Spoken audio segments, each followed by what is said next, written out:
Hello, my name is MJ, and in this video I'm going to be taking a look at The New Education, How to Revolutionize the University to Prepare Students for a World in Flux by Cathy N. Davidson. In 1869, Charles Eliot became the president of Harvard, and he wrote The New Education, an article in which he looked at the current state of higher education in the US, and he said that higher education was not preparing students to be able to enter the workforce. At the time, the US economy was very focused on things like manufacturing, and he needed to prepare students for work in this sort of sector.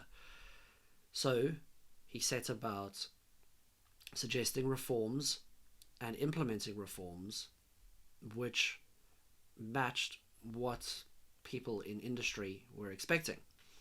They needed people who were really good at standardization, following processes, and kind of keeping in line. They didn't really need people who could think creatively. They needed people who could follow instructions. And so universities took on these reforms across the US and across the world later on to have this standardized approach to education, and things like grades came along and being able to rank and sort people. This is all done very much with the view of a job in manufacturing to come. In this book, Cathy N. Davidson is arguing that, well, this just isn't the world that the students are entering anymore. Today, students are entering a world where creative problem solving and being able to think for yourself and to be able to think critically are very important. We don't need people who can just follow standardized routines. The world is in flux, as the book suggests, and we need people who can adapt to that flux. I really enjoyed this book.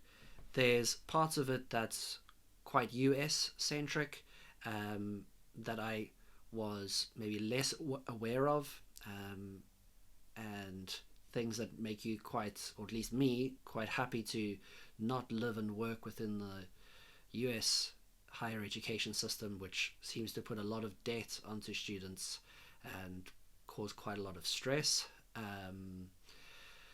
There's a chapter on technophilia and a chapter on technophobia, and I think it's a nice balance in terms of kind of how education can both embrace technology but also be wary of it. And I think I have a similar perspective, that there's good in technology, and being able to harness that and make sure that we still think critically and pedagogically about how we're working.